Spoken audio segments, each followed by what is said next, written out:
Hello. Hello there, and welcome to Mac Yak episode number 129. My name is Bruce, and I'm joined by Greg, Jay, Dana, Steve, Mike, and our very special guest, Chris from Macintosh Garden. I am going to be hosting today, and I'm very tired, so it's likely to be a comical train wreck.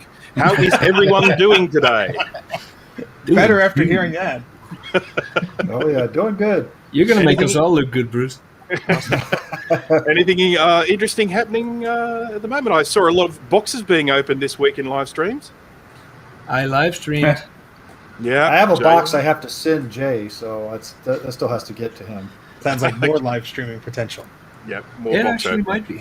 It should be, actually. I should make him do it because he's actually fixing a computer for me. I'm giving him actually 2 computers for the... Yes, I've given you that broke 2012, and I'm giving you that 2010 15-inch. No, the package has been intercepted. Those are coming to me. Yeah, I might stream again. But he's supposed to be fixing a 2015 for me, so... Okay, So yes, who do we think is the least awake? Bruce or Christian? I would say this guy right here. That guy. Over there. What time is it for you, Chris? 2 a.m. 2 a.m. All right. Wonderful. Really? Wonderful. So, Oh, you got been coffee. have you been asleep and then woke up, or are you just doing an all-nighter? Who knows? Maybe I'm sleeping, maybe I'm not sleeping. Instead of waking up, I've slept. Okay, well that's something. That's an answer. So, look, I've just had a quick look at the notes here, and I noticed that we've got a news article in here that I thought we'd already covered. So, can I Yes, get clarification on that one? Yes. Yes, we did cover it. We did cover it. But we're not going to do that news article today, which means we're going to just move straight into the topics. Does that sound exciting? Oh, wait, Sounds about right with me. News. Oh, You have some news? Fire away, Mike. That means go. So, so I just want to let everybody know that Apple is going to pull iDOS 2, the DOS emulator, from the App Store.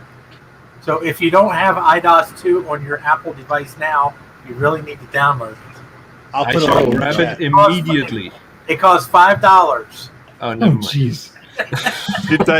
Did they provide any reason why they're removing it? So, Because the deal is because it's a DOS emulator meant to run other programs. It violates Apple's terms. That's- in that's why. 2010, there was an iPad version of this called iDOS, and I remember running over to my iPad and downloading it before it got taken off the store. But it was very clunky, like it was very skeuomorphic or whatever. So like the keyboard was hard to use and all this stuff, but it was fun. And yeah, apparently there was an update which I didn't even hear of. But this is the first time I purchased an app in ages. So Mac Rumors messed up the link. Apple to pill iDOS instead of pool. I didn't even know such a program existed. So Yeah, Steve said you better I told download it, so I downloaded it. yeah, it's fun though. I don't know why I downloaded it, but I downloaded it. Well, because you I- need DOS I in your have a pocket, great- obviously. great DOS emulator on my Mac called Boxer. It works beautiful. So I've Yeah. just been what the itching hell? I to. need more crap to make sure that this iPhone 6s Plus just bursts into flames. You Now know, you can run DOS Yeah. at work on your phone.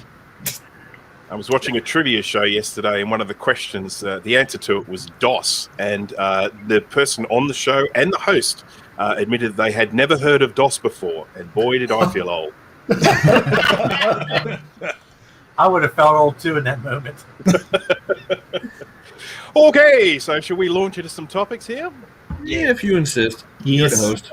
So, really, today, I think probably one of the main things that we're going to be talking about is Macintosh Garden because of our esteemed guest here today. I'm pretty sure that all of us would owe an incredible, debt of gratitude to Chris for, sort of the work that he has done and the website that he's set up. I mean, I know I've probably downloaded about 6 million things from it. So, it's an absolutely fantastic resource to have. So, for anyone who doesn't know, Chris, do you want to tell us a little bit about Macintosh Garden? Maybe. Just remember, if you're not downloading it from Macintosh Garden, you're getting it from the wrong place. Yep. True that. Were you going to say Microsoft? You almost did. What? If anyone would, it's Mike. Yeah. So what Mike said, basically a website where you can get applications, games, operating systems, drivers, etc., for basically any Mac available. And how did it start? Wow, you're asking me? Who else we gonna ask? I've just been here since 2014. Some guy on the internet in 2001 decided to make websites. I guess it started there. And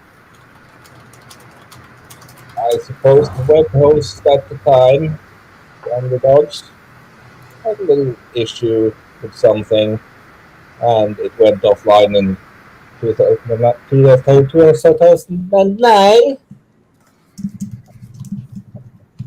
And by then, a few other people picked it back up, put it back online. Got tired of it a few years, and here I am. 2 a.m. in the morning talking to us. Yeah, trying to wake up. Okay, so I'm here right behind me, supporting me. And by the way, we should not be thanking him. He should be thanking me because I uploaded like 2 gigabytes to the site last week. Wow. Yeah. and didn't you do it twice, Jay? I've done it like 8 times through various mediums. Before I told him, screw this, here's my server address, you download it from me. Then it worked. But we'll get there. You know, back in the days, you had to get a license to use a computer. Mm-hmm. Yep. That's I feel that's something they should still have in Sweden, but you know. So just to give us a rough sort of idea, Chris, how much data does Macintosh Garden hold, like in gigabytes or terabytes or whatever? What's about how much is there? Do you know? Publicly available files were up at 4.6, 4.7 terabytes. Mm-hmm. And the stuff that is available amounts to roughly 8-9 terabytes. Depending on when support ends for the newer stuff, shows up on the Garden. Because you already have currently supported operating systems and stuff on the server. It's just not shown publicly yet because they still sell it or have it available from the developer, right? Exactly. And now for anyone thinking like, 4 terabytes, I download that in a weekend. Yes. For current day standards, that's not a whole lot of data, but mind you that probably the biggest application back in the OS 9 days was 60 megabytes. We're talking about a whole lot of applications and apps and games and software. So I could not even imagine having 4 terabytes worth of data when I had my G3. It's just, it will blow my mind. So Yeah, and that's a lot of this stuff is compressed too, so it's not like that's an uncompressed amount. Yeah. And it's a lot of data. Have you ever ended up getting someone contacting you and saying, "Take this down, please," Chris? Has that ever happened to you? Lots of times. And do you comply or do you give them the middle finger? Depends entirely who's sending the letter. I mean, I've had individuals send emails from just a regular person saying, you have to take this down because this website still has it, or some other weird reason. I know the guy who knows a guy, his father is, etc. And he doesn't like it being on the site. Take it down. No. Basically, Christian doesn't spring into gear unless there's a fancy law firm letterhead at the top of it. Like the recent pretty big international firm with offices spread around the world. Closest one being in Stockholm, which is just a few miles from here, and I don't want to take the fight with them. Unless you're paying, of course. and It's just them and Apple. I mean, how expensive can it be? For them, not much. Like, we had to raise the price of the new MacBook Pro because of a legal battle in Sweden. They're just going to make us pay for it. And so just following on to the topic that we were discussing last week about a particular forum that had some technical issues, I'm guessing you back up Macintosh Garden like, what, once a month? Oh, man, it's not. But the backups.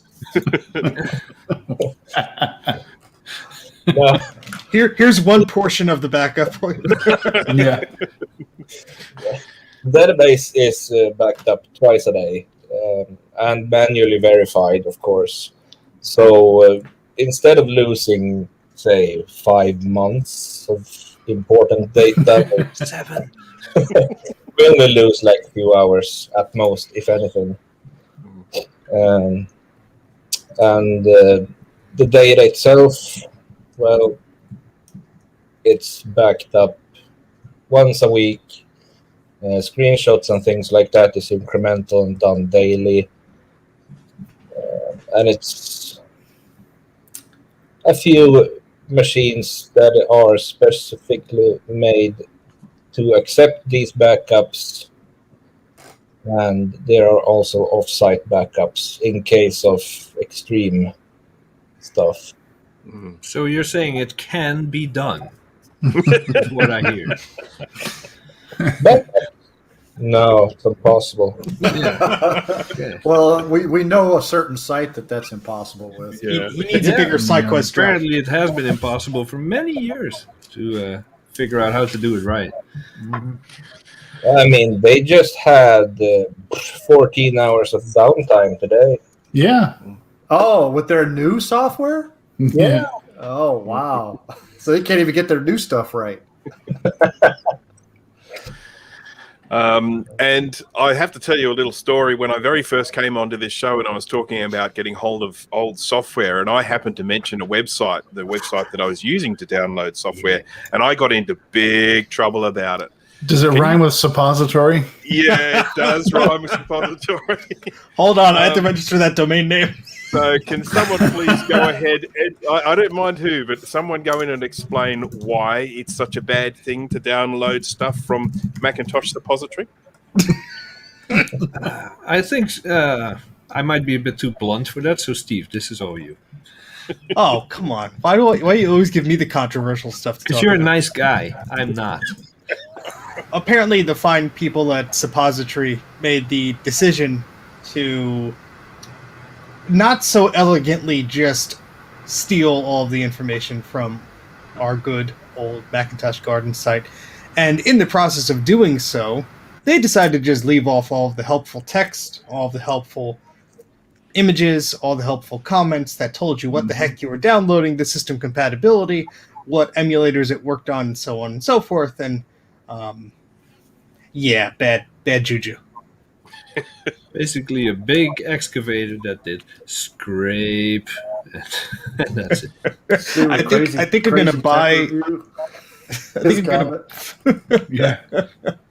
Yeah, Logan's got it about right. Yeah, Logan has it. Perfect. I'm gonna buy that URL and just forward it to them. Yes, yeah. I mean, yeah, it's also, given the fact that Macintosh Suppository actually force you to create an account and log in if you want to download anything big. If you download too many things in a row or too quickly, It'll ask you for a donation.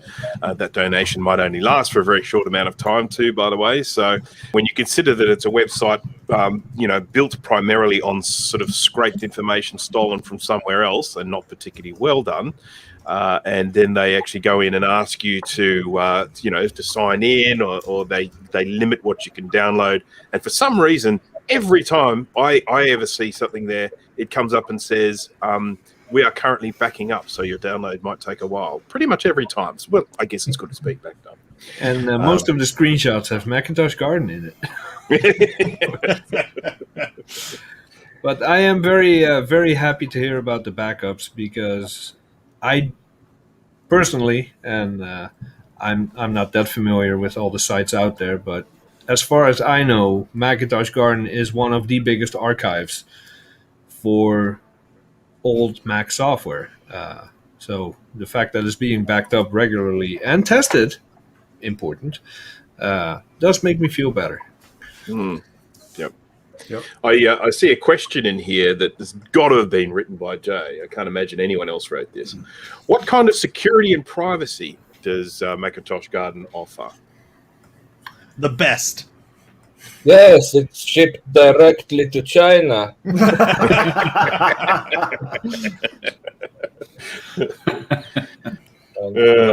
Watch out, you might get a virus.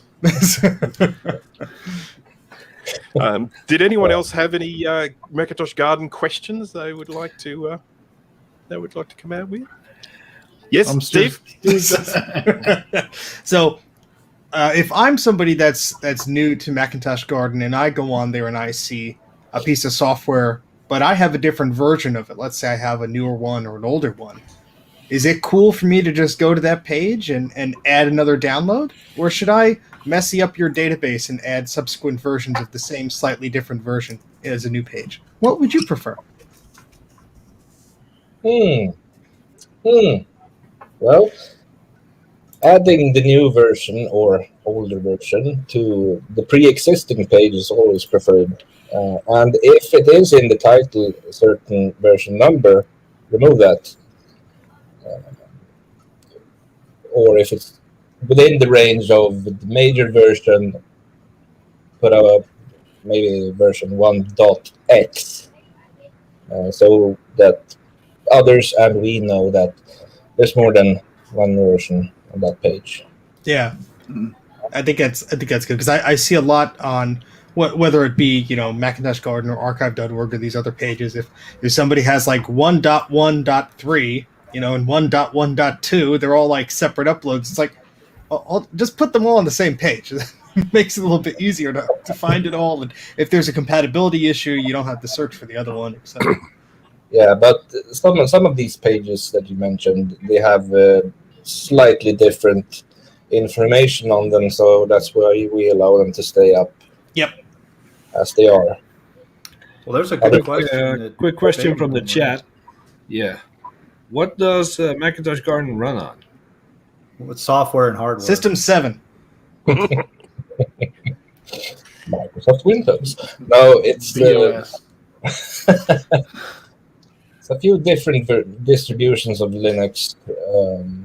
Still running CentOS 8 on the file servers, and some of the web servers are running Debian 10, and there's a few other versions of Linux as well. At least it's not Windows. I would have to drop my support if it was.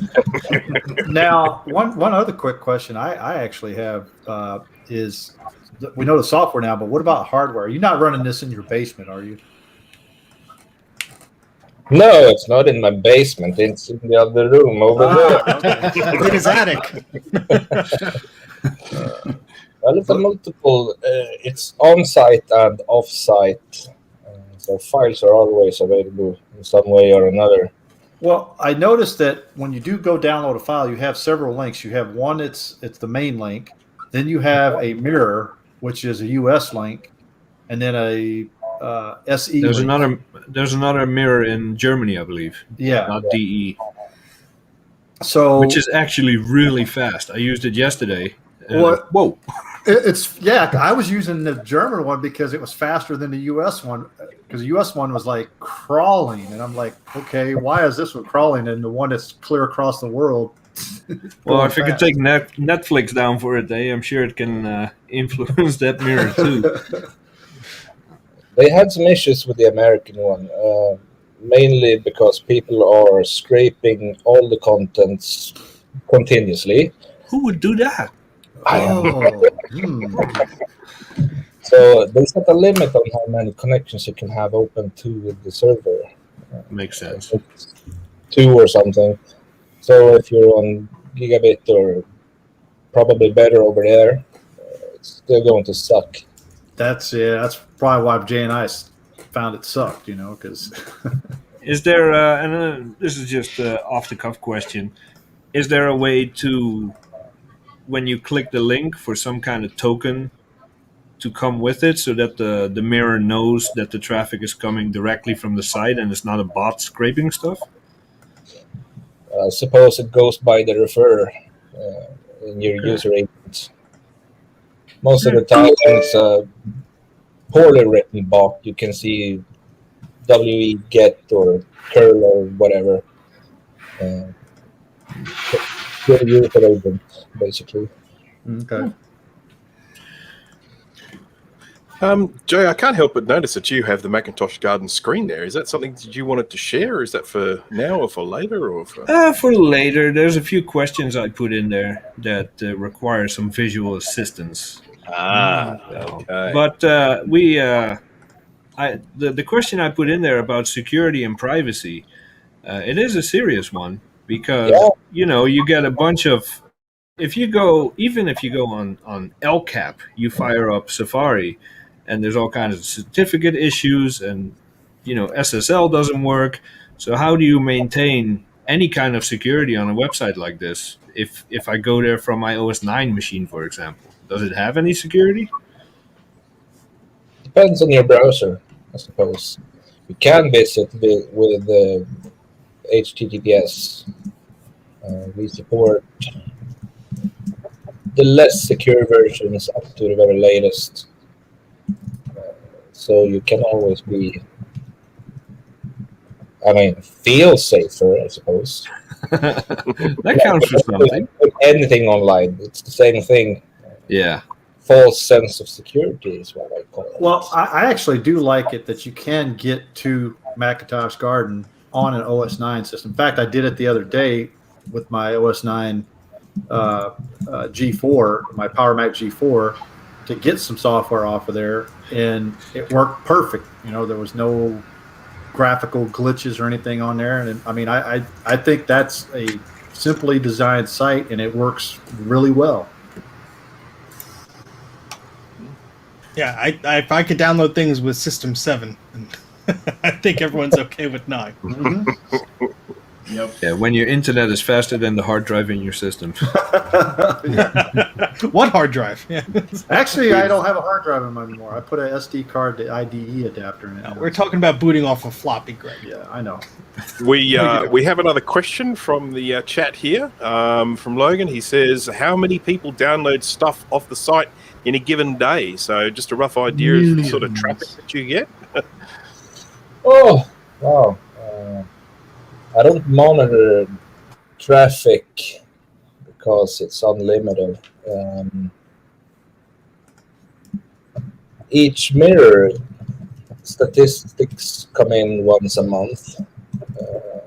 It's everything from 12 terabytes and up from each mirror, and the main site is hammered the most.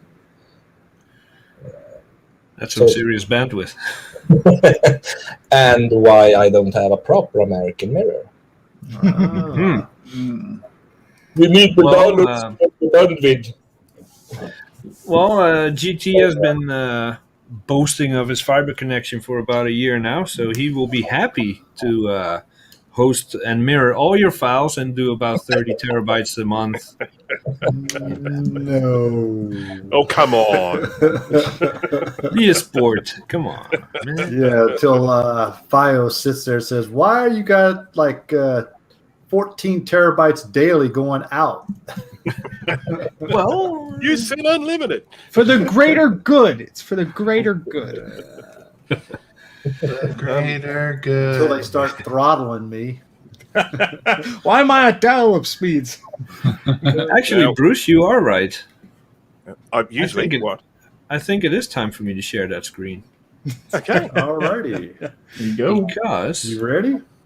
I'm always ready. So here we have the main pretty. Macintosh Garden website. Such as But websites. I want to take One you of my to favorite game grids. Sorry. Grids. I've seen you play that on stream. It is the It's most fun. boring thing I've ever seen, but it's so weird that I can't stop watching. Oh, Descent. That Good old was a big Descent. Oh, back that's a in the popular day. one. Yeah. Oh, yeah. I lost the link. Oh no, here it is. What? You're always ready? I wanted to pull up this one. Oh, yeah. Mac.gdn Garden. Pretty clever. Look at that.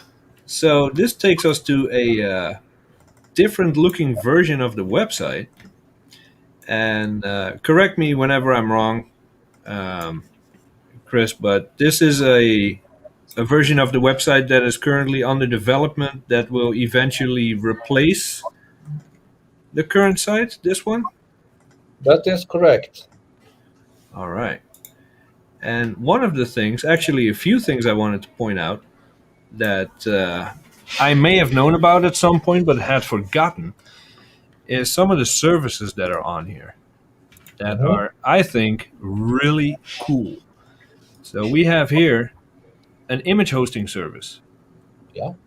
Right? So Mhm. 3 megabytes.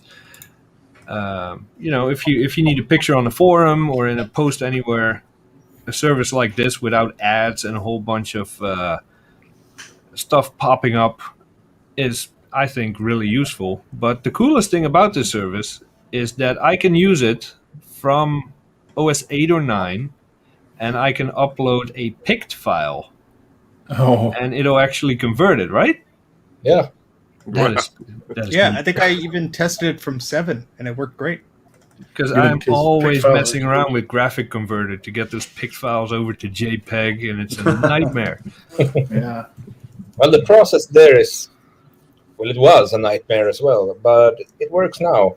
Both for System 7's picked version 1 and the later picked version 2. It does conversion. The original picked file will remain on the server. There will be a function to download it later. As well as a converted version of the picked file. I think it's GIF. Yeah, sounds about right. All right. Nice. So, Cool. and there's no way to get through these to these services from the old site, right? This is only for the new one right now. Yeah, the new one, or if you find the service, use it. And we're going to put links to all of this stuff in the description as well. Yeah, so the general idea behind the image hosting service is on our forums, we don't have the luxury of uploading screenshots. So people been linking these weird image hosting sites with ads and stuff. Over the years, they disappeared, and so have the images. Yep. Yeah, 68K MLA could learn something from this, couldn't they? Well, that's something we Well, talked. What was it, last week or the week before? Is that sometimes you can get a link back to an old forum post through the Wayback Machine or something, Yeah. and it's the text will still be there, but the images are long gone, and they usually Long have gone. the useful information in it. What system is this running on? This is Mac OS 9. So there Nice. you go. 9.04. Sweet. And it's running this website rather swimmingly. And if I had the internet working on the older emulator, I'd do that too. But trust me, it Kids, works. this is what the web used to look like. Well, look at that big old N up there. Netscape. That used Heck to yeah. be- Hey, I love Netscape. Oh, I did too. What's funny now, though, is that when you like on Steve's like fiber connection, you never get to see the animation because the page loads like that. Yeah, it starts as I'm clicking around. You see You the see- first frame of the little There star it going goes. over, and then it's done because the page is loaded. Yeah, kids today don't understand that during the dial-up days, that little logo would just spin around, spin around, spin around. Yep. I'd love the system requirements here. 68 or 020 or better. Oh, Bruce, you want to Very try nice. that out? This is a lot like Since, this. This since reminds you're me there. of. Sorry, this reminds me of the site that Sean made for the news. You can check today's news on a plus if you want. Frog find. Yeah, that one there. Mm-hmm. So if you visit with the text browser on the news site there, you should, in theory, be forwarded automatically to the text theme. Oh, really? So you have, well, if you have wannabe on there, I do not. well, that sucks. But it should work for MacLinks. Oh, there it is. Let's see how quickly Steve can get his act Steve's together. putting it on now. Oh wow! It even has files. That's awesome. You can even download things. Oh, my messy desktop. Oh, what a shame. Wow! Oh, crap. I have to admit, I kind of lost it with Netscape once it became Communicator. I enjoyed Yeah. Netscape Navigator, but do you remember the process of installing Netscape Communicator? You just I want to browse the web. You'd install it and you'd have to sit through this lengthy configuration process of setting up your email accounts and everything before It you was could even. awesome. That was my first email client. No, mine was what's that? Thunderbird. Client. I still use Thunderbird sometimes. Oh, All right, let's see what happens. There we go. Oh, look Yeah. at that! That's awesome. Now I'm curious. So at you that can internet. get to this website from a freaking Atari. Oh, that's no good. No good. Nope. Move button. So there we go. That theme is still being developed, but it's being developed for text browsers. There won't be any advanced features, but you'll have everything available. Very That was cool. awesome. That is Just- So, I've got a question for you, Chris. This may well be something that you can help me out with. What's the best web browser for System 6? Wow. Asking the hard questions. It would probably be MacLinks. Cameron Kaiser's been updating that one, so it has better support now than before. I think it was MacLinks. Okay, I'll give that a try. Yeah, that's the one you want. Yeah, okay. I mean, I don't really want it, but I You I have wanna to, give Bruce. it. I want to For give the it name a of try. science. Yeah, that's right. It's an experiment. So, okay. So, what else have we got here? I'm just looking here at the notes. I've got this great big pile of this list here of things that we need to sort of ask you and speak to you Yeah, about. I may have put more stuff in there than we actually have time for in 3 months. But, I figure Is we it- can just pick and choose. Yeah, is there anything specific on that list that you would like to? Seeing as you made the list, Jay, what would you? Yes. Yes. Well, once you check out Macintosh.garden and you go to services, you're going to see a free file and web hosting service as well. Really Mhm. neat. And there are, let's see, a few apps that I wanted to point out on the garden that I don't think, and again, correct me if I'm wrong, they are not from the garden, but from people that, from the community. And one of them is where was it? And I haven't played with this yet, but I really want to. Let me pull it up and then I'll share the screen. Jay's trying to multitask. Yeah, oh, here it is. All right, you can put my screen back up. Hold on. Come on, wake up. There you go. I got it. One that says Jay on it.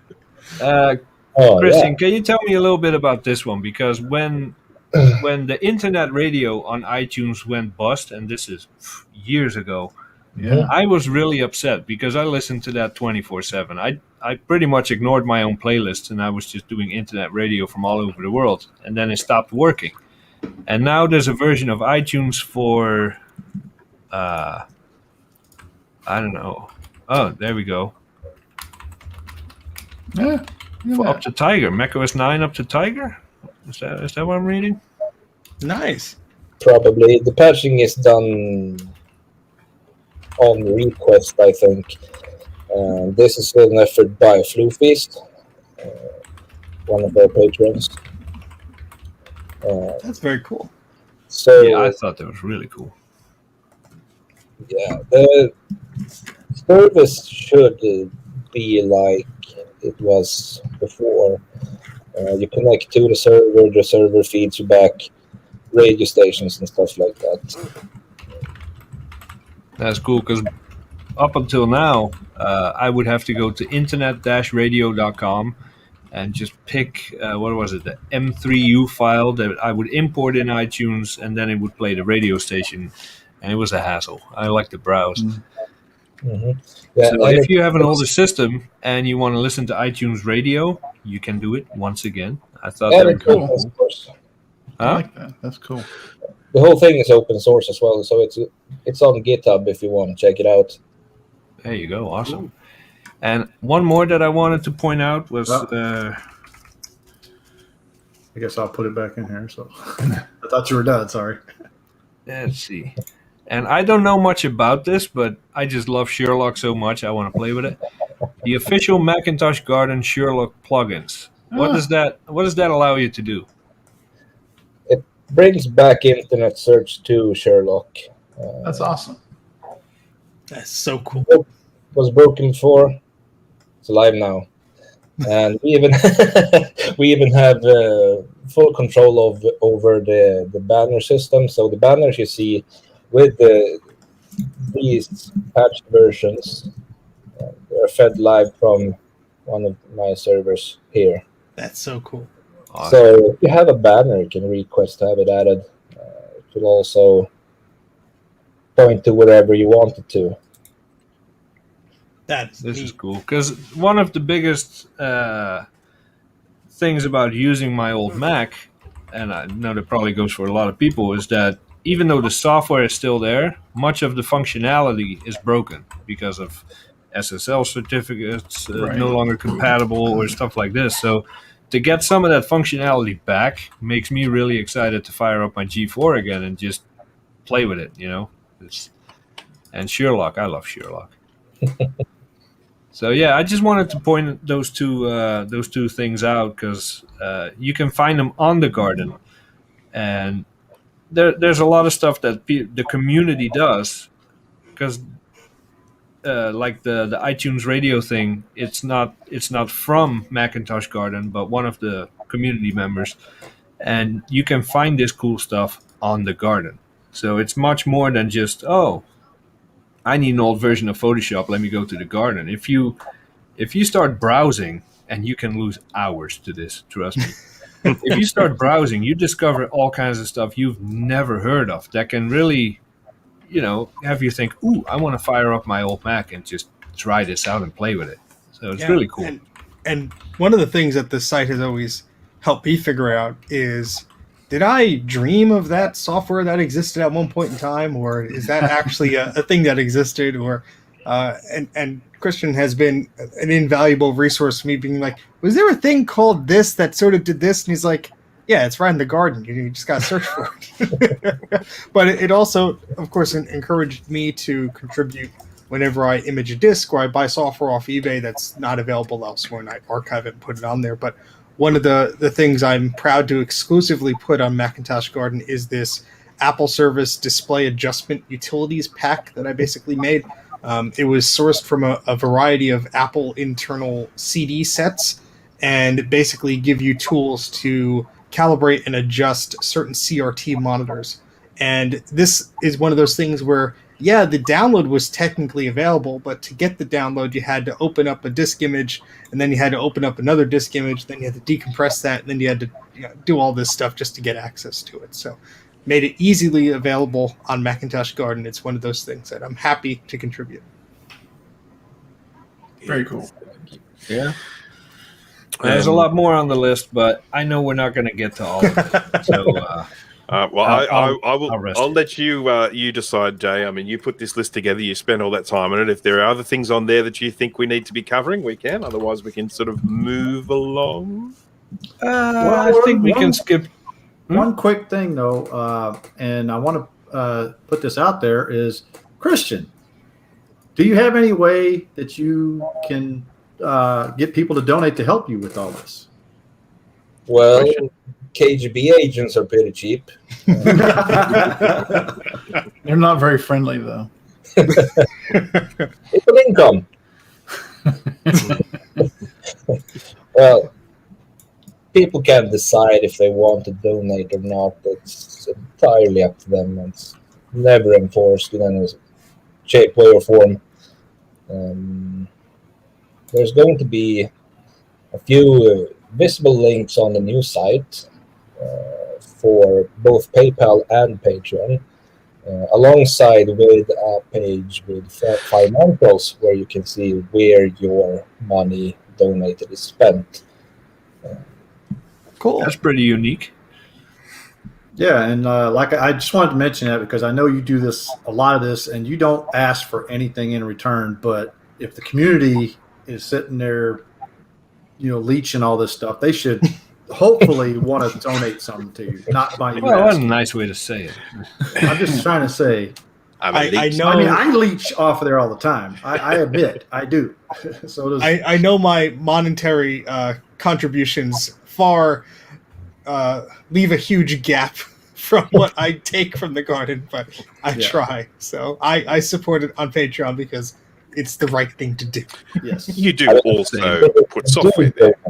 Even if you do donate, you shouldn't feel bad about how little you give, because every little cent matters. yes. Yes. And I really appreciate it. Well, that's the reason why I wanted to put that out there on the show here, so folks would know that yes, you're not saying, hey, can you donate? But if you can, let's do that. Right. Because it ain't cheap to host 7 or 8 terabytes of data. So No, it definitely isn't. Definitely a labor of love. Retro Techie, people pay us for the privilege. That's how it works. wait, they do. And just one other thing, Chris, if the day comes where you're ever fed up and you decide you're going to close it all down, can you just give us a heads up so that I can just scrape it all off? No, you just go to Macintosh suppository. And get it all there. Yeah, but it'll take. You won't know what years versions to you're download. getting, but sure, go ahead. Is it an ongoing thing? I mean, does stuff get added onto the garden and it just magically appears on suppository as well, or was it just one initial scrape? So they had a custom scraper built that took the title, the screenshots, the description, and the files, of course. Just slap it on their site and call it a day. They also moved the date back 2 years, so you know that it originated from the suppository. Yes, we all fell for that one. Yeah, But that's ongoing, is it? They are still scraping the website now for new stuff that gets added? No, I blocked their scripts and their servers, Ooh, yes. but it doesn't prevent people from downloading from us and uploading to them. But if they do, couldn't care less. Just grab your own screenshots, write your own descriptions, please. Yeah, I've with the stuff that I've been uploading over the past week, I package everything in a DMG file, and I put a text file in there explaining what it is, and a line at the bottom says this was created and uploaded to Macintosh Garden. So if that stuff ever, and I watermark the images too with Macintosh Garden or whatever. So if that ever shows up anywhere else, you know exactly where it came from. I don't mind sharing. I mean, we grab stuff from the garden, from archive.org, from other sites. I think it's a good thing that this stuff exists in multiple places. Yeah. But do your own legwork. Don't have someone else pay hundreds of bucks a month for the hosting, for the maintenance, for this and that, and then just take advantage of it. Do your own work, you know. Not to mention the people contributing these things. I mean, I buy software off eBay, I rip the disc, I put the disc cover up there, I make it all pretty and everything, and then someone rips it without, saying even what version it is. It's just Like if I wanted Suppository to have it, I would have uploaded it to them, but I don't. So, but yeah, there are. We can have an entire show about Macintosh Garden, all the questions we want to ask, all the stuff that you can talk about. But I think we need to probably. And Christian will fall asleep. Yes. As I say, I mean, the main thing here is obviously we do want to keep it moving, but I just wanted to make sure that we didn't miss anything here from this incredibly long list. So if you're happy with the things you've ticked off that list there, then I'm quite happy for us to move along. Yeah, I mean, there's Want to revisit? like I said, there's much, but just keep an eye out on the Macintosh Garden Discord. There's an announcement there. Keep an eye on the website. I think there's a news section there for updates. If you are going to support or already support the garden on Patreon, he does really frequent updates about new features, stuff he's working on. So just stay tuned, because it's not going to be this site as it is forever. There's a lot of stuff in the works. So that's it. Okay, well, I think we will move on to our next topic, and our next topic is vintage Mac emulators. So obviously for us folks who are regularly playing around with vintage Macs, the emulators actually are an incredibly important part of that. And I thought we might just sort of have a look at them and look at the different ones that are available, and maybe even have a look at what you can do with them, all that sort of stuff. So I'll hand over to Steve. Nice try. That'll get me going for 5 hours. Okay, so I'm just going to talk about probably the three most well-known ones, which are specifically Mini VMac, Sheep Shaver, and Basilisk 2. Have I missed any? I think they're probably the most important ones. They're the ones that I think that. Which one? Sorry. QEMU. Oh yes, that's right. Yep. So anyhow, what I thought I might do is just have a look at some of these emulators and just talk about some of their strengths and weaknesses. So I am. Bear with me just a minute here. I'm going to start off with the old Mini VMac. And this is it here, and I've got it pretending to be a little Macintosh Plus at the moment. And generally with all these emulators, the way they work is the emulator is actually made, like you've got the software that does the emulation, but in order for it to work, you need to get hold of a ROM. So that is essentially the part of the computer that gives it all its identity and sort of wires everything up and within it. And without the ROM, you're not going to be able to get any of these emulators to work. And from a legal standpoint, I don't think any of these emulators actually distribute with the ROMs there, because the ROMs do remain the property of the hardware manufacturer. Now, it's my understanding that you can legally extract ROMs from your own computer, or you can have ROMs as a file. Sort of if you actually have that computer, that's how it was always explained to me. I don't know if that is actually legally correct, but the idea is that you can actually have the ROM if you own the computer. Having said that, if you do a little bit of searching on the interwebs, you will actually find these old world Mac ROMs where someone has put together a list, a collection of pretty much every ROM, well, pretty close to every ROM of every Mac computer out there. And here is a little selection of those. Not all of them work. I have tested with some of them, and some of them don't actually work, but a lot of them do work.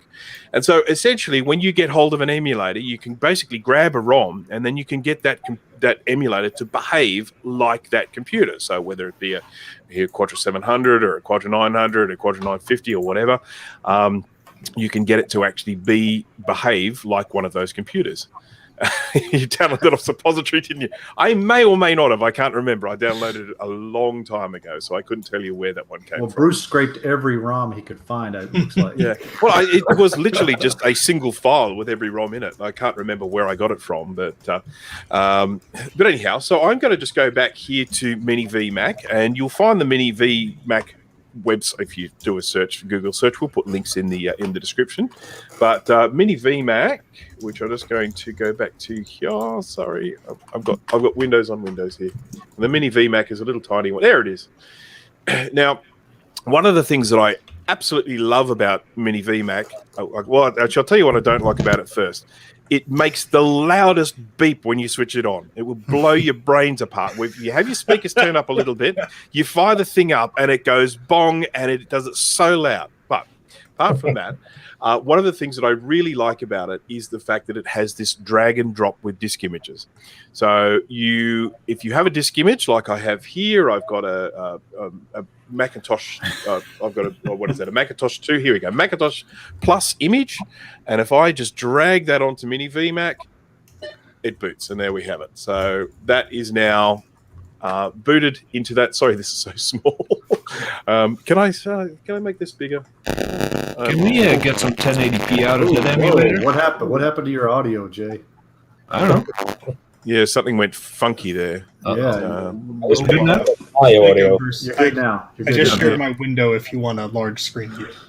Okay, all right. Now, look at what you've done. Oh, look at that. Oh, you're cute. Oh, you're Yep. And so this, as I say, this is one of the really, really great things about about Mini VMac is that you can just drag disk images onto it. You can drag. I don't think it's unlimited, but you can drag quite a lot of disk images onto it. And it's a really handy way of copying things from one disk image to another.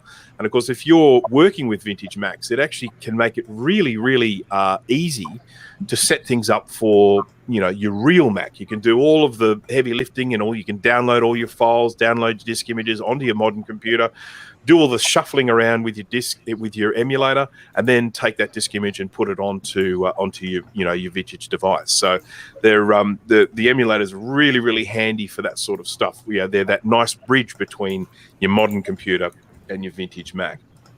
So I'm just dragging a disk image over there. There you go. Bounce it. It's very fancy. Yep, and then obviously just dragging to the trash will eject it. And I could do a second one too. Look at that. The Mini VMac website gives you the ability to do specific builds for the software, and you can do builds where it will actually pretend to be different types of computers with different screen resolutions and all that sort of stuff. I obviously had that one set up as a plus, but I'm pretty sure I have some more here. I have ones where I actually have larger screen sizes. So just bear with me while I do this. This is... Sorry about this. I should have had this prep, shouldn't I? Talk amongst yourselves. We don't prep. Come on now. too much messing around with Basilisk. Yeah, if you want to stop sharing your screen, Bruce, then you just share the window. That will just maximize. Yeah. No, I'm just working on this other one. Here we go. Mini VMac. What have I got here? I've got a Mac 2. Here we go. Ooh. So I'm going to fire this one up, and that's not bigger. Working. Oh yes, here it is. So this is Mini VMac now pretending to be a Mac 2 with 256 colors. So if I go and drag a little bit of System 7.5 action onto here. And what is this, an operating system for ants, Bruce? Does not like it. Does not like it. Let's try System 7.1. Oh, you stupid cow. Okay. So anyhow, Mini VMac. That's Mini VMac. It can be multiple computers, and it has that advantage of dragging and dropping disk images, and it crashes a lot. Yeah, it crashes a lot. The next one that I wanted to have a look at is... Oh, we can't shut down the computer because it didn't start. Actually, you did something there, huh? The next one I wanted to have a look at here is SheepShaver. And SheepShaver sort of, correct me if I'm wrong, Steve, but there's a limit to the newest operating system you can put on SheepShaver. I think does it go up to System 8 or something like that, or is it System 7? No, I have 9 running on mine, so I think a flavor of 9 is the last version. 904 is the last one you can do it. And once again, with these, if we go in here into our preferences, we have, we can select a series of disk images that will appear in the emulator. You tell it where your ROM is located. And then you've got various other little configurable options here about the size of the screen, how much RAM you want it to use, that sort of stuff. So you've got all those settings in there. Now the downside to this one is that if you want to add a disk image to it, you can't just drag and drop. You've got to set up the disk image, then you've got to restart the computer. It won't just do that hot appearance of the disk image like that, where it just sort of appears on the screen. So you've got to restart. But one of the other great things this has is the ability to actually share a directory of your Mac as a drive on the emulator. So in this one here, I've got it called Unix, and that just contains a whole bunch of files that I have, potentially downloaded off Macintosh Garden, and then I plonk it on to my modern computer, and then it becomes visible here. And so then I can drag them across onto this computer. I can then, if it's a stuff file, I can expand it. If it's a disk image, I can mount it. I can have a look and see what the content is like, see if it's going to work, get it, all that stuff prepped, ready for putting onto, potentially a vintage Mac. And of course, another really good thing with this, if you happen to be a BlueSCSI user, and we're going to cover this a little bit later, but if you happen to be a BlueSCSI user and you have created a disk image for your BlueSCSI, you can basically just get that disk image and you can set it up to just appear as a drive on this emulator. The BlueSCSI images have a file extension of .hda, and Sheepshaver will quite happily mount a .hda file. So you can just, go into the preferences, go in and select the disk image. You can even select it straight off the SD card if you want, and then you can mount that. You can copy stuff to it, download stuff and copy things to it, and then eject it, and then pop it back into your BlueSCSI and back into your modern Mac. So it's a really good way of getting files. Jay, your question, sir? Yes, I love Sheepshaver, but I can never get it to work. Is there a place where I can... I've tried setting it up from scratch, never succeeded once. I need someone like Steve or whoever to send me a disk image that I can use. Is there a good resource that step by step tells me how to set it up, how it works, how to update it, and all that stuff? Maybe.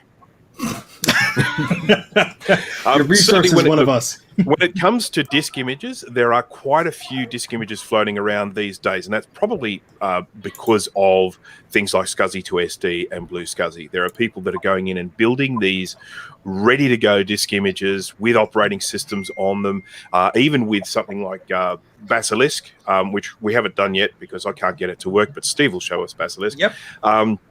Even with Basilisk, which, and just remind me, Steve, what's the versions of operating system that Basilisk will use? I believe it's system 7 through 8.1. I don't think it could do 6, if I recall correctly.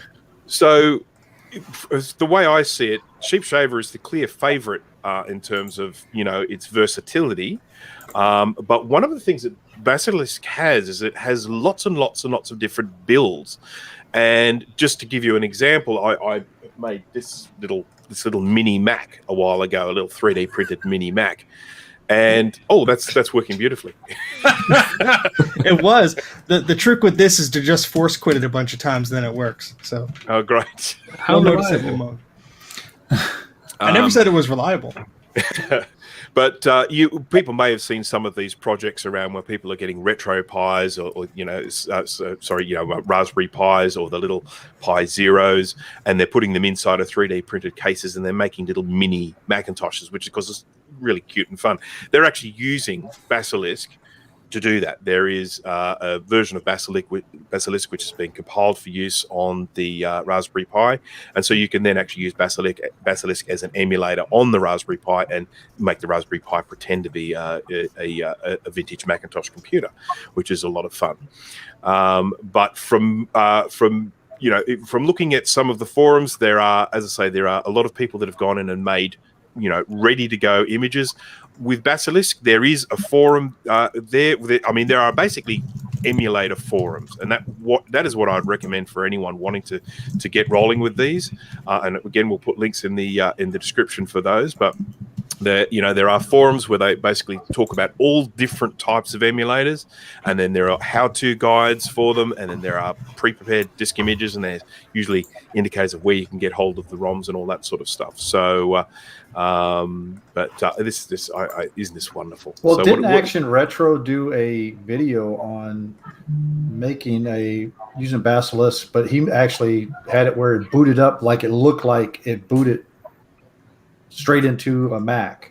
I mean, including Yeah, that's right. And what was that in? I can't remember.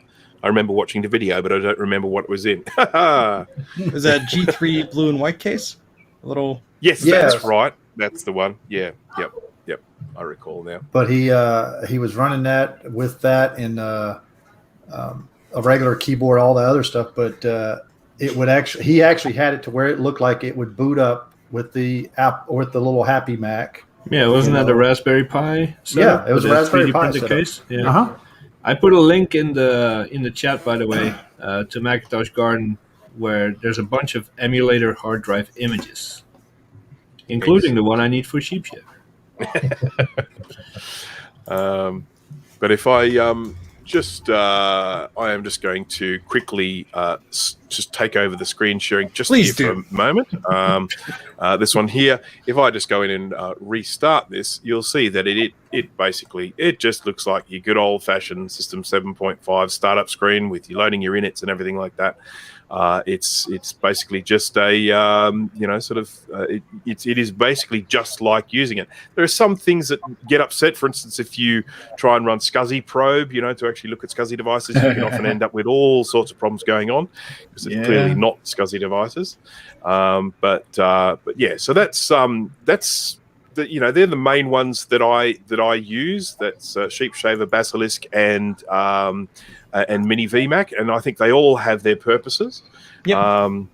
And so that's pretty much all I wanted to say about the emulators. Unless anyone else has anything they want to add or ask questions.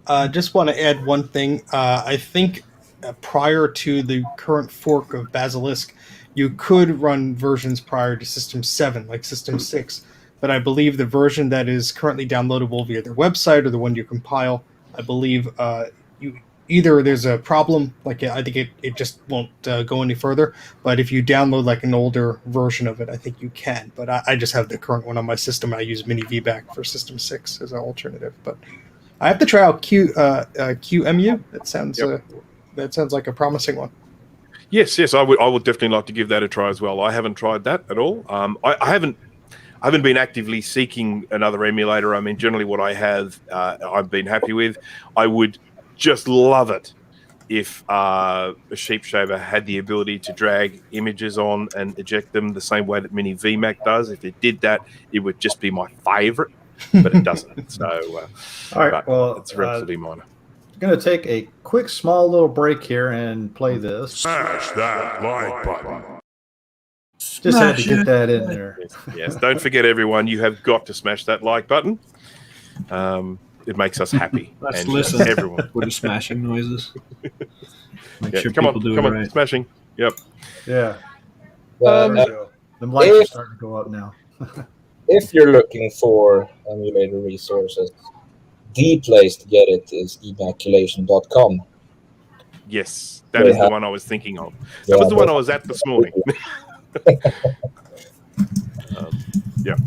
Evacuation.com. It is lots of good. There's just fantastic information there. If you're wanting to get started with emulators, that's the first place to look. They'll show you how to do it. They'll, you can download what you need and all that sort of stuff. So, yeah, great website.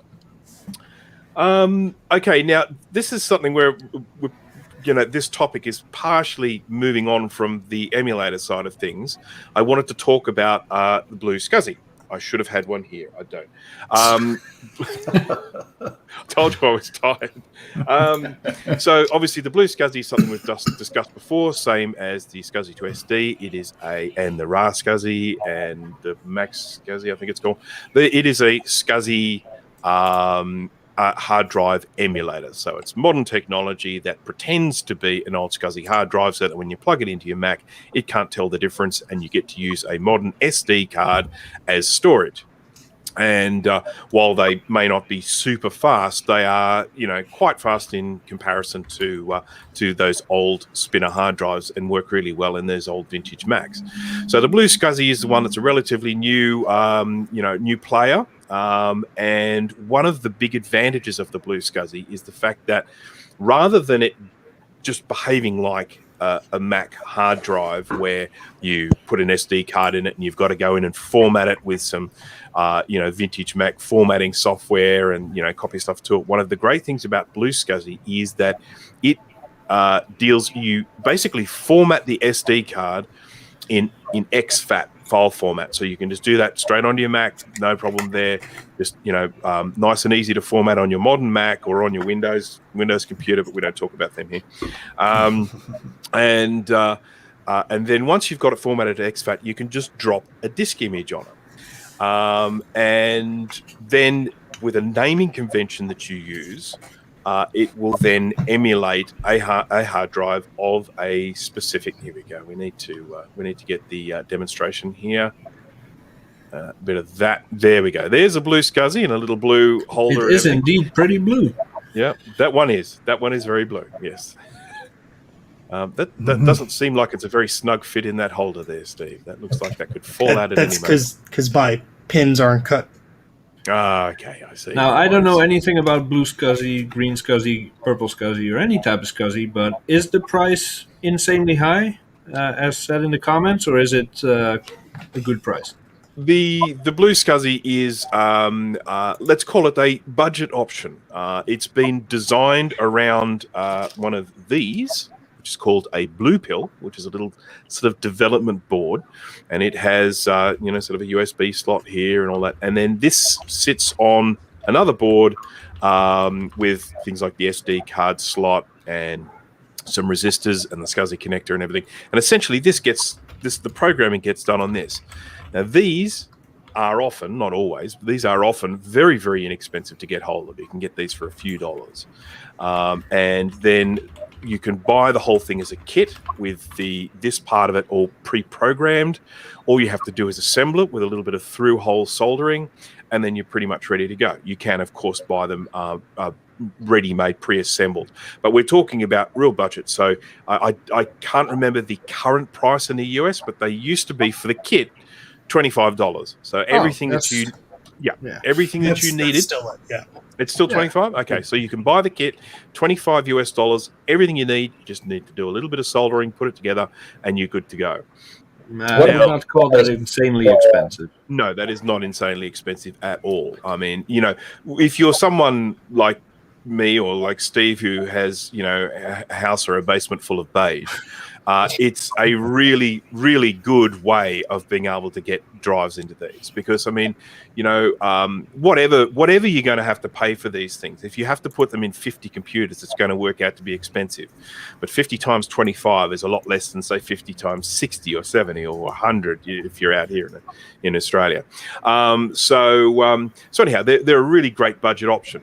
But the main reason why I wanted to talk about it today is because I've had quite a few people saying, oh, I've got my BlueSCSI and I'm having trouble getting it set up.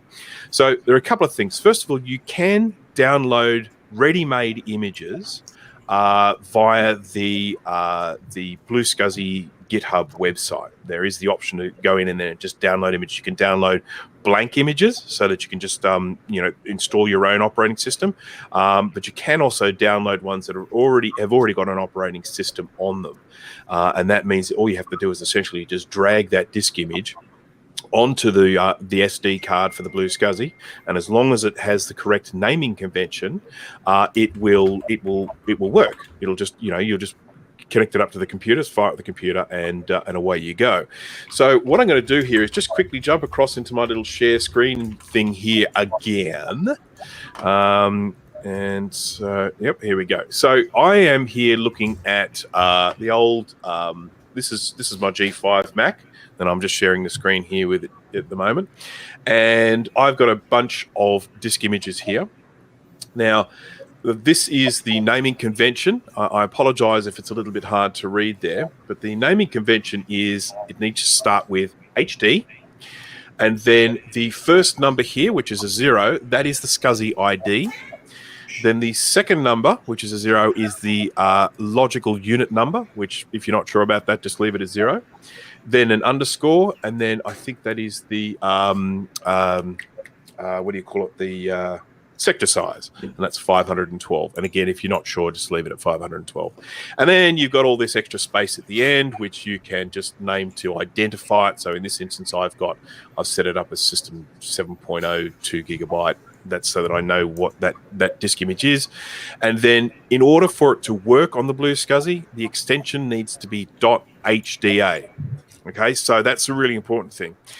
Now, as I mentioned before, if you're using Sheep Shaver, you can just select the disk image from here and it will mount it, even if it's called .hda. If you're using Basilisk, it will not recognize it if it has the extension .hda. It has to be renamed to .img. So you just have to make sure that you rename it .img to bring it into Basilisk. Do whatever you want to it. Then when you're finished, you quit out of Basilisk, rename it back to .hda in order for BlueSCSI to see it. Just quick shout out to Buddy there, who's saying hello to us all. Yep. That or not. Bruce, The quick question I got on that, Bruce, is why did they go with the extension HDA versus IMG?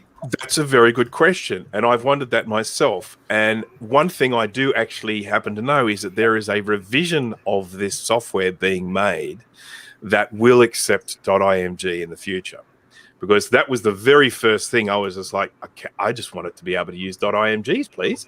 And then when I actually mentioned that to Eric from BlueSCSI, he said, well, there's actually an update to the firmware that does exactly that. So I'm sure there was a reason behind it at the time, but yeah, I mean, I just think it would make life easier for everyone. Now, here's another little trick for people who might have. Incidentally, these are all blank images that I downloaded. They're just, as I say, they're just blank ones, but you can, of course, build your own as well, and there are instructions for doing that on GitHub. You can do it just within the terminal. You can go in and create yourself a new disk image, and then you can take it across to your BlueSCSI, load it up on your vintage Mac, format it with your favorite formatting software, Hard Disk Toolkit, Lido, Silver Lining, whatever. You can go in and then format that disk image, and so you've got complete control with that. So I've gone in and I've made disk images of various different sizes for my own use. But here's another little trick which is quite a handy one. If you've got an older Mac like this one here, with G5 running on Jay's favorite operating system, Leopard, or if you're running on Tiger or something like that, these are operating systems that will still read and write the older file formats, the HFS file format.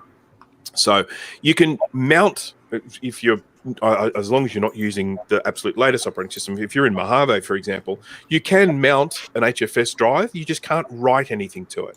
But if you're on here, like in Leopard, you can. So if I take this HDA image that I've got for my BlueSCSI, and I just rename that IMG like that, I can now double click on it, and it will just mount it on the desktop. And so there it is. There's my disk image. I've got full read and write access to it. This is an operating system that will still retain things like the resource fork. So if I'm dragging like old files around, they're going to retain their resource fork. So it means I can download stuff either sort of from 10.4 Fox or whatever on this computer, or I can download it on my new Mac, just copy it across to my G5, and then I can just drag it straight onto the disk image on the desktop. So that's a nice little trick if you've got your BlueSCSI and you've got your beige. If you've got a sort of like a G4 or sort of a G5 that's running on sort of an older operating system like this, you can just mount the disk image, copy files to it. So then again, you just have to make sure that once we get rid of that disk image, and we'll go in and we'll check that. Projector and then you just need to make sure that you rename that back to HDA before putting it back onto the SD card of your BlueSCSI. So you can have more than one disk image as different SCSI IDs. So as I mentioned, that first digit here, that HD 0, that's saying it's SCSI ID 0. I can put a second image on the SD card and call it HD 1 or 2 or 3. You can have as many as you want, as many SCSI IDs as you have, which is essentially 7. So you can have multiple disk images appearing on the same computer using the BlueSCSI, using it that way. So that is pretty much it. That's the end of the lesson there for that. Does anyone have any questions? Jay has a question. Yes. Oh, yes. So does Chris. I want to buy at least 20 of these for obvious reasons, but I cannot solder to save my life. Is there a good tutorial online, perhaps, where I could learn some tips and tricks of soldering screw hole stuff? Yes, there is. I can actually recommend a couple of videos for you for that. There is one video that I can recommend, which just happens to be one of mine, Beginner's Guide. Oh, really? Yeah. Beginner's Guide to Soldering Part 2, where I go through, sort of a whole bunch of tips for through-hole soldering. But then, of course, I can also recommend a video by Steve Mac84, who he actually went in and built one of these during a live stream. Wow. So you can go and enjoy all of the fun and games of Steve almost soldering a couple of things on around the wrong way. No. Let's be clear. I did solder them on the wrong way, and then I desoldered them. Learn from my mistakes, ladies and gentlemen. Learn from my mistakes. There are some good instructions on building it, but as I say, for those, and look, the other thing that's really important about the BlueSCSI, I have mentioned it before, is that it is the licensing allows you to download all of the stuff for making it yourself. You can go in and get the PCBs printed yourself. You can, sort of just buy all the parts from DigiKey or Mouser. You can get the blue pills. You can program them yourselves using a little programmer which I have floating around here somewhere, like that. Little programmer like that. You just connect it and you can program it. You can't sell them under the terms of the license, but you can make as many as you want for yourself. So if you're in a situation where you've got, sort of a house full of beige, you can go in and just go and get a whole bunch of them made up yourself, build them yourself, and save yourself a lot of money doing it that way. So that's an option for everyone there. Yeah, I'm just saving enough money up to buy 1 billion of these things. So. We know it's going to happen. We know. I mean, virtually every time I pull out a vintage computer these days with an old spinner hard drive in it, it's gone. I mean, we're at the point now where working ones are the real rarity. And so we know we're all going to end up having to move to this technology. So, having this sort of stuff available is fantastic. Yeah. Chris, did you have a question? I saw your hand raised there. Yeah. Jay asked one of them, so I'll take the other one instead. I've got selective hearing, so what I want to know is what's the limitation of this device? Can I put it in, for example, one of my Sun machines or the SGI ones, or is it limited to the Macintosh?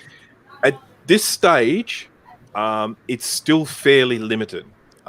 We have to keep in mind, of course, that the BlueSCSI is a relatively new player. Things like the SCSI to SD are probably a better fit for a wider range of devices.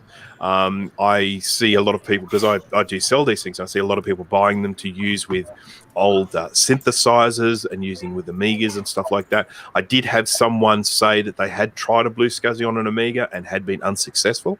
So I'm by no means saying that these things are, will only ever work on Macs, but with this product still being in its infancy, at this stage, they've mainly been tested on Macs. And so I think that if you were going to be trying them out on another computer, it would be, you'd probably be the first testing it, and then, it might work, it might not. That's the risk you take. But yeah, if you're looking for something that's non-Mac, I would probably go down the SCSI to SD. SCSI to SD has been around a lot longer. So there's been a lot of refinements made to it. It's been around since I think about 2013, so lots of refinements made over the years. So, okay, any more questions? Okay, I think you answered pretty much everything I could ever think of when it comes to cool, and then some. Everything I didn't want to know. All right, so I think what we'll do is we will move on now, and we are continuing with our YouTube, getting started with YouTube theme, which we started a couple of episodes ago. I mean, we first of all covered, what your goals are as a YouTuber, what you actually want to do, what you want to achieve. In the last episode, we started looking at hardware, as in like sort of what you need to get started, the equipment that you need to get started. And we'll probably continue with that today because we essentially covered things like cameras and tripods. I've actually set up my tripod here in the background that you can't see because it's black on black.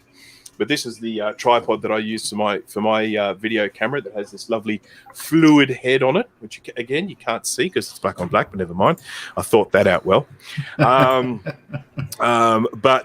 one of the things that we didn't get to cover is audio, and of course we talked essentially in the last episode about getting a good picture, but we didn't talk about sound. And sound is an incredibly important part of producing sort of video content, because if your sound is bad, it's enough to make people just switch off, and there are lots and lots of different aspects of it. So the audio equipment is something you definitely want to invest in if you're getting started with a YouTube channel. What's Dana laughing at? Our private chat there. Oh, okay. Which I haven't looked at once. Phrasing. Not once. We could tell. Idea. Sorry about that. Sorry, I just saw what you're laughing at. Okay, so anyhow, I just wanted to just sort of talk about microphones to start off with, and there are microphones such as ones like this, like I'm using here, and these are ones that output a digital signal. So essentially, you've got your microphone, you've got all your fancy stuff in there, and this is a USB connection, and I plug this into the computer, and so it is then able to be captured on the computer as a digital signal. And there we have another one, and these are, and same with the one that Jay is using there. These are, good quality microphones with, that are USB. So they basically just bring a digital signal onto the computer, and they're very, very handy for people who might be wanting to do podcasts and just talking to camera like I'm doing here, or like we do in this show. One very important thing about these sorts of microphones is while they can produce lovely quality sound, they're not very good when you get a bit of a distance away. Thank you, Patrick. Thank you very much. Hey, thank you to Patrick. Oh. Thank you very much. Thank you, sir. Very worth a mention that we really do appreciate your support, Patrick. We it's just lovely that you're giving us this sort of support with a super chat. So a big thank you to you. Thank you. Yes. So my second born will be yours. So microphones like this that are designed to pick up audio that's very close to them, even though you might think, oh, this is a really good microphone, why can't it hear me properly out here? They're not designed that way. So they're designed for recording with sort of with stuff being very close to the microphone. Other options with microphones, you can go with things like this. This is a shotgun mic, and this is an XLR input. So this is an analog signal. And microphones like this, which is a directional mic, these are often used for capturing audio. Just because it's directional doesn't mean it can be miles away from the person that's recording. It still needs to be close, but again, these are designed to pick up sound from a particular direction. And so if there's other sound coming from other places, you don't pick up all that extra sound. So these are really good for if you're wanting to if you maybe wanting to have a microphone that's a little bit hidden, because I can just have this a little bit further away than a microphone like this. So I can just have this off camera pointing at my mouth, and sort of can record that way. But because this is an analog input, if you're wanting to record the signal from this, you need something that's going to convert it into digital. You either need to be using a camera that can actually take XLR inputs, or you're going to need some sort of analog to digital converter. And they're readily available. They're quite inexpensive. You just plug your microphone into that, and then they have a USB port that goes into your computer. Then, of course, the other thing that I'm going to talk about with audio, very, very important, are your little discrete microphones, like your lapel mic, or they call them lavalier mic. And these are ones that you can just sort of, put onto your shirt, have it nice and hidden, or put onto the lapel of your jacket. And these are designed really well to pick up sound, at around about this sort of distance from, sort of from where you're speaking. And so these are, a very, very handy thing to have when you're recording audio. And of course, the old wireless option as well makes life a lot easier when you're using ones like this. You can have a little wireless transmitter like this, and then you have a receiver that can either be connected to your camera or connected to your computer and capture the sound straight onto it. And these things have quite a dizzying range. And very, very good sound quality. So these sorts of things are really good depending on the audio you're wanting to capture. But again, audio is really, really important. I recommend spending a bit of money on microphones so that you can get good quality audio. There are even microphones, and I have one here somewhere. Here it is. There are microphones like this. This is a Rode microphone. Rode is an Australian company, so I flog them. And this is one that will plug straight into a phone like this. So I can have my iPhone, and I can just plug that in like that, and record audio. Record audio using this microphone, which is far better than the microphone built into the phone. And so you can just go, if you're wanting to do, and you can put it either direction, you can put it that way if you're shooting with the camera, and you can so you can be filming stuff, and you can be getting a far better quality of audio if you're doing a little bit of out and about filming with your camera. So they're quite handy. So do the Bluetooth lapel mics work for recording with iPhones? I mean, typically, yes. This one here that I have, which is the Rode Wireless Go, the base unit to these will plug in. You have to get a cable for it, but it will plug in to an iPhone and become an audio source. So you can set this up as your either audio and visual recorder, and you can use these little wireless mics. You can get microphones that'll just plug straight into the bottom, but yeah, these things like this Wireless Go will actually connect to an iPhone. I think it even connects to some of those yucky Android things too.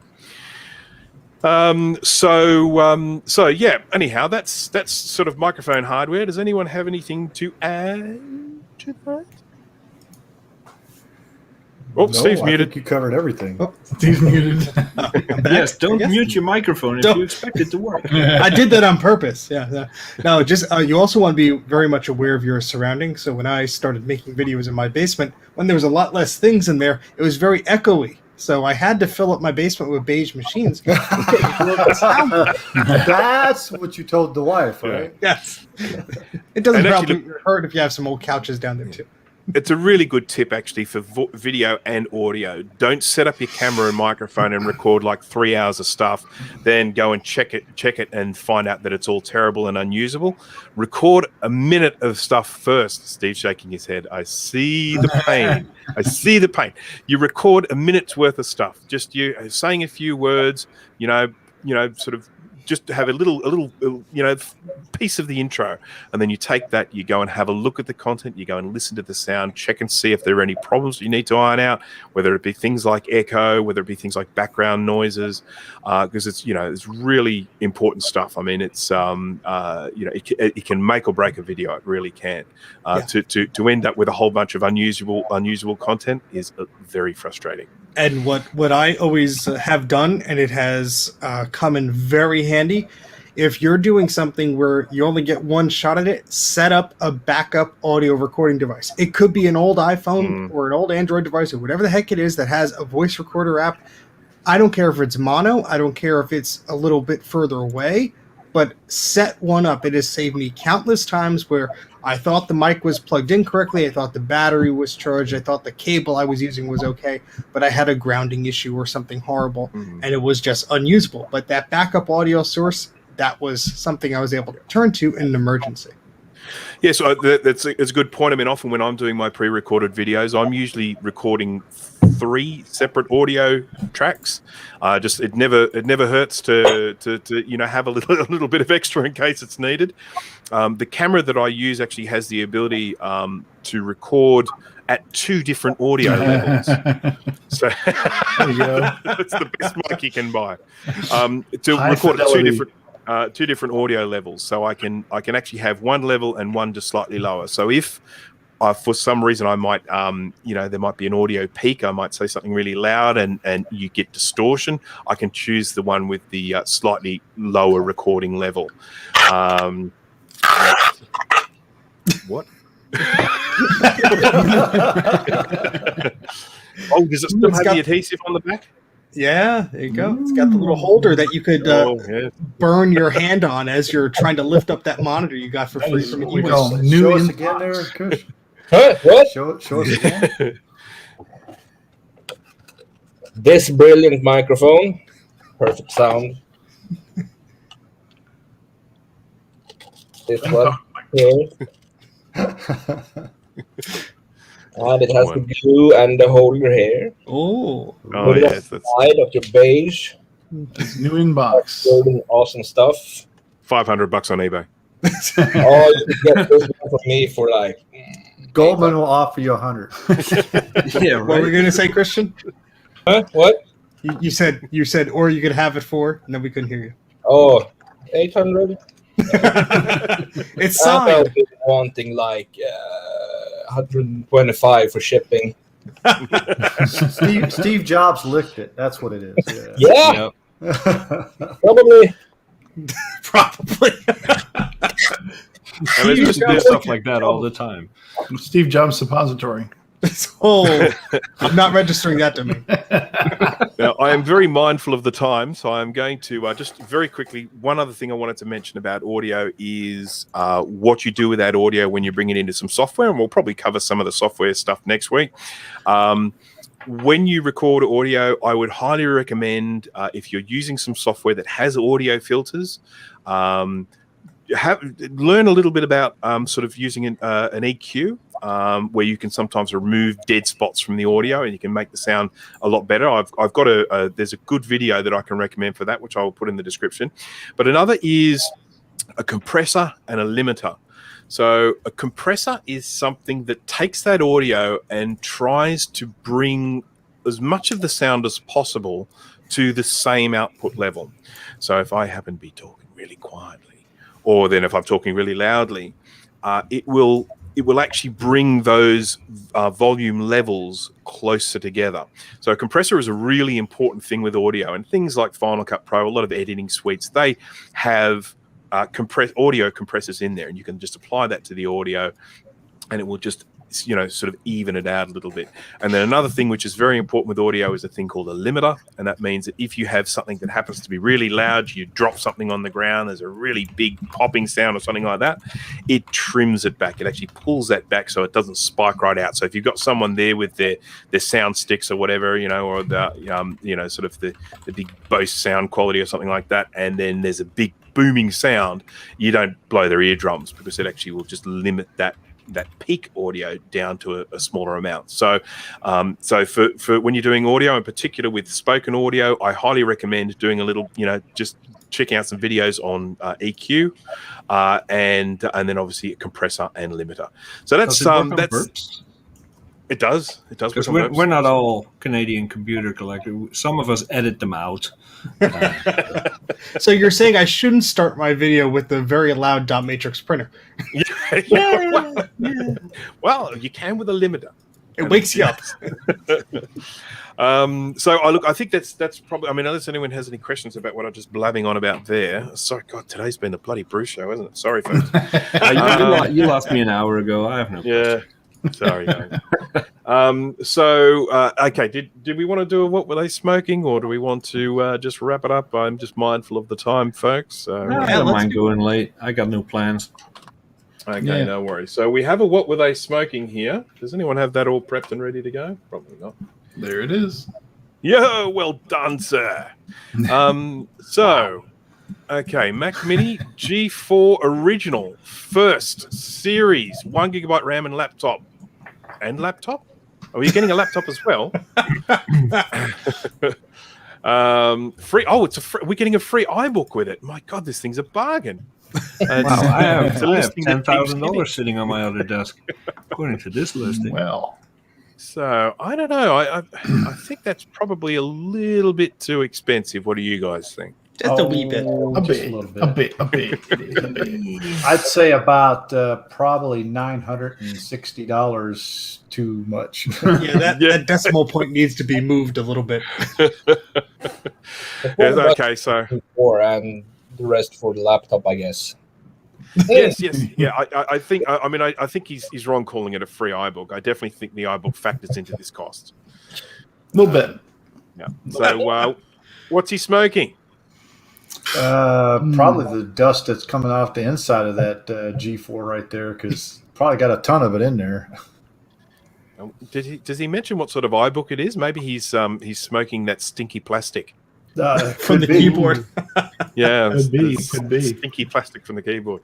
It is Miami Beach, so he could be smoking anything. Yes. And then we have another one here. Do we? Not? Yeah, hold on one second. I can only wow, do one now at a this time, one. unfortunately. This one. And Dan own this piece of history for whatever I feel like. Here we go. It's up Yeah. there. Here you go. This is the good one. Yeah, no, this is beautiful. So this is, look at this, unused mint, people, mint. We Where's were talking Groovy? about that on Discord a few days ago with someone said, new unused sealed means exploded battery. As I was to say, you know what else is unused? That battery.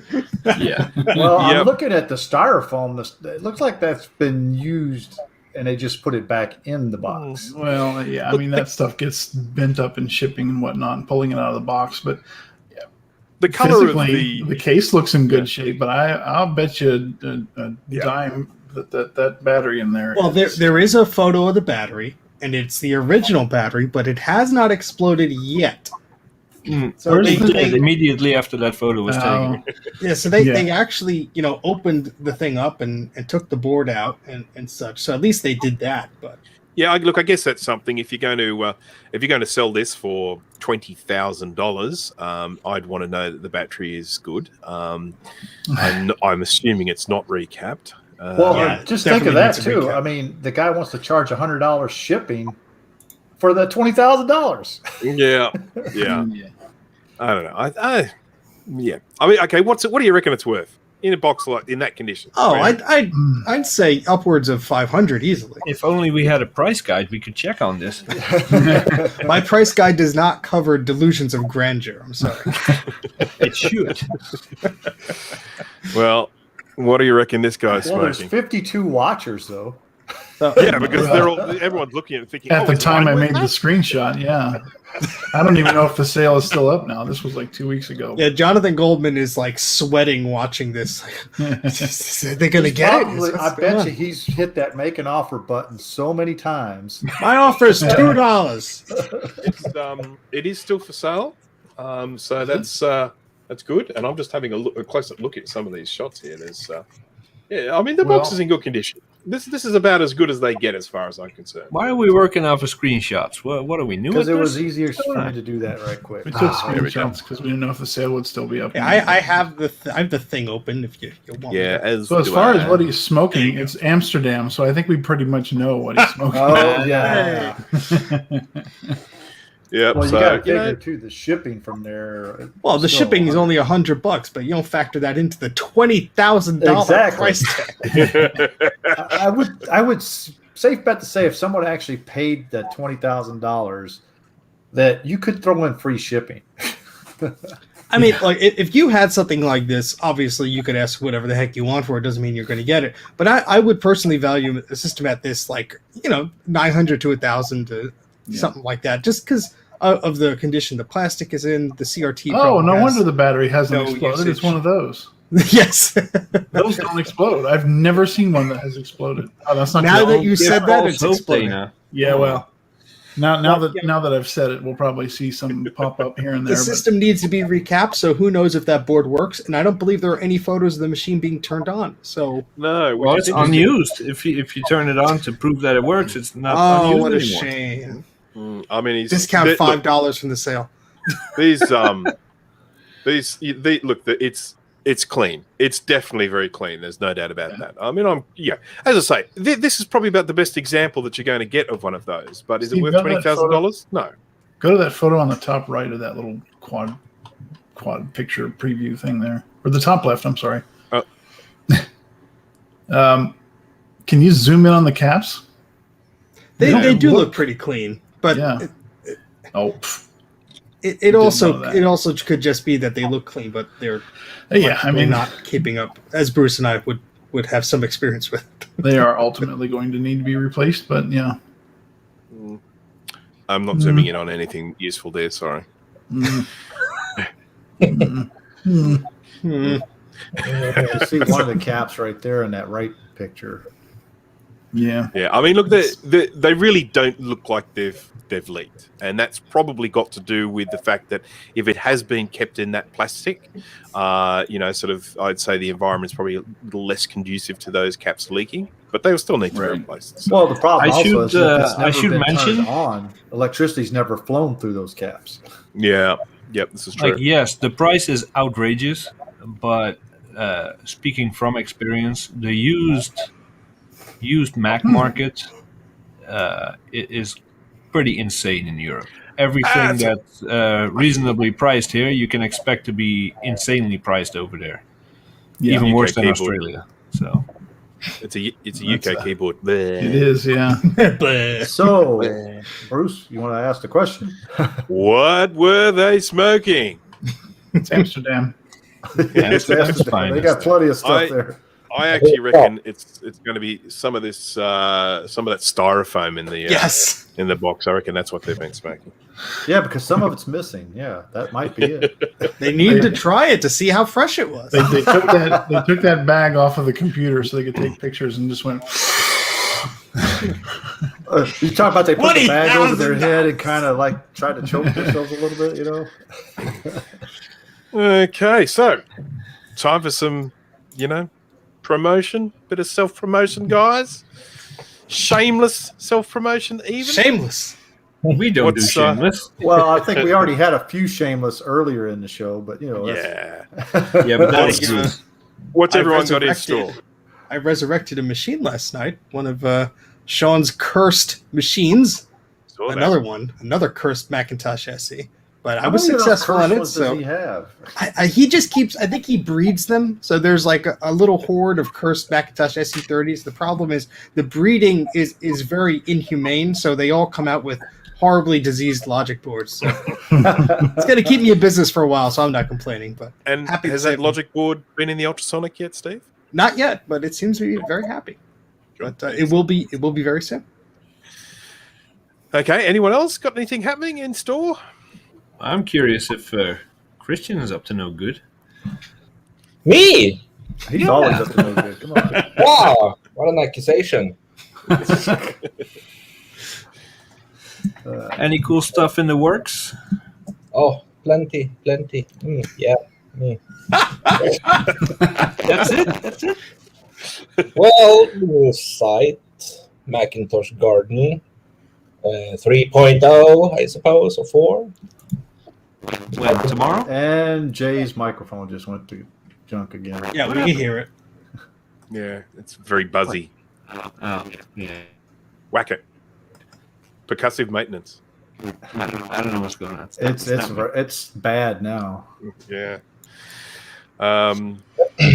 Yes, for those who missed it, Jay did do a live stream, and I think he got a real taste for it. So there'll be many more of those coming. Especially if I ever get that box sent to him, then he'll have to. Yes. All right, I switched to headset mic. Is that better? Yes, It is better. Much All right. Actually, yes, I do. If GT ever gets those Macs shipped out to me, he's sending me a chassis for a liquid damage board that I have here that I want to fix up. Figure I might as well try to stream it. So we'll see whenever that happens. Hopefully this year, but it's all up to him. Yep. I'm also sending him a 2015 15-inch that he's going to take a look at. Yeah. So we'll see. Okay, You got so a lot anyone of else? goodies in that box. Yeah, unfortunately, I have some news. Dun, dun, dun. Dun, dun, dun. He just rolled his chair over Buddy. No, he's fine. Oh, okay. He's still staring at me, but he's fine. Unfortunately, this is going to be my last appearance on the live stream. No. I have Say so. accepted a new job that is second shift, and it's 2:30 p.m. to 10:30 p.m. So I will be working when this show is going on. But that doesn't mean that I won't be still doing things with. Hey, Bruce. I know this is your show, but come on. It wasn't me. It wasn't me. I'll still be, doing some collaborations here and there. I know Steve's got some things lined up that he wants to do, and maybe Jay will have me on his live stream next year sometime. So, but yeah, it's not going to be. So I just started a job here on July 5th that they were going to allow me to change my Thursday hours to still do this, but then this offer came along from a totally different company, and it's too good for me to refuse. So it's it is unfortunately non-negotiable. So yeah, that's my news. So the people you're working for now must be pissed off, eh? No, they were very understanding, and plus they were like, I offered them 2 weeks because it's a really great company, and they said, well, you're technically still in training, so if you want to keep coming in for 2 weeks training for a job you're not going to do, then that's fine. Well, if you put it like that. And I said, yeah, I kind of figured that. So I said, we'll just part ways today. So, Well, did they not try to counter offer or? no, they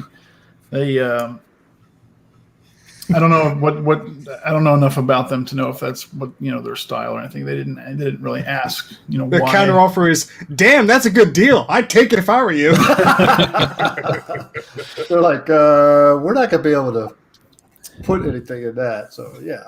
Yeah, so we had a discussion last night. Is that, well, no problem. I mean, if we lose GT or Steve or Bruce, that's one thing, but not you. So let's move the show to 11 p.m. But we got some pushback on that. No, 7 11 a.m. p.m. Unfortunately, that's not going to happen. Oh dear, so sad. You will be around. I'm sure we'll drag you in. We'll have a pre-recorded segment every week of you doing showing a new dance or mixing a new drink or something silly. Listen, this sure new I'll- job, you just need to get your own office as soon as possible, so you can just close the door at 8 p.m. Yeah. and just be on the show till 9:30. That's Or when in he this takes case. his lunch. Yeah. Yeah, Now, right. I'm for one saying this right now, and I'll say this live on stream, but you're always going to be a member of MacYak as long as you want to be. As long as he pays his As long dues. as you keep paying, exactly. As long as we all vote and agree on it, for sure. So, by the way, does this mean that I don't know Steve for StreamYard? Oh, you're not puzzling out of that.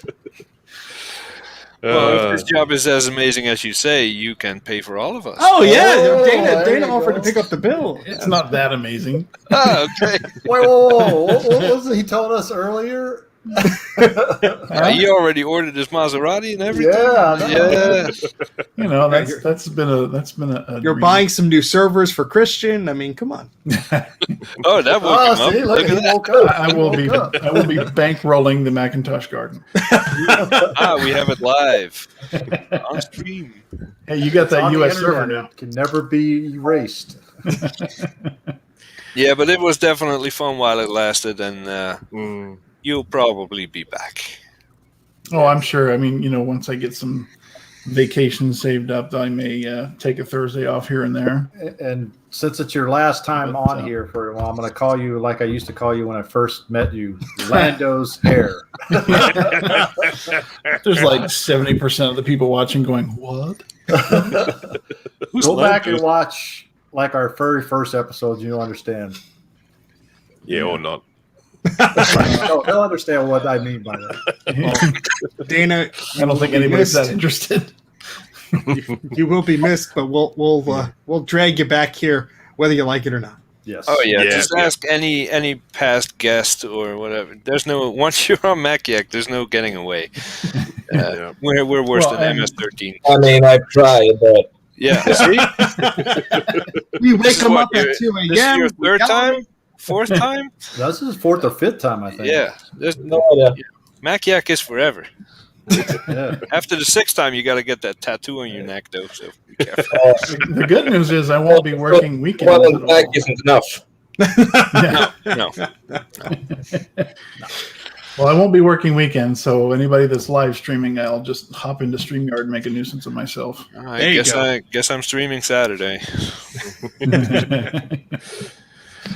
Okay, well, we have a Discord. We do. We do. Somewhere. We do our very best to try and be on there. Sometimes we even get on and get into a little bit of voice chat.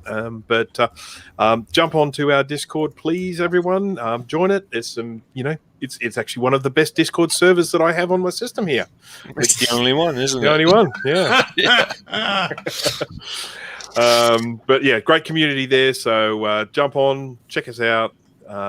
Please be part of the Discord community. Thank you. Yes. Is there any more smashing that needs to be done? Oh yes, we probably should. Smash that like button. Thanking you. And everyone, don't forget to subscribe and hit the bell. Hit the bell so that you get the notification when we're going on. Sometimes. Yeah, I was going to say sometimes.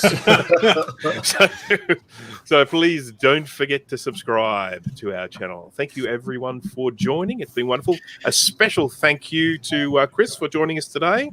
Yes. Chris from Macintosh Garden. Don't forget to go out and check out Macintosh Garden and, go to his Patreon and throw loads of money at it. And stay away from that other suppository. And stay away from the suppository website. Watch your ass. I think that unless anyone else has anything else to say, we will wrap it up for this week. We will see you in a week's time. Thank you, everyone, for joining. Until next time. Bye. Bye.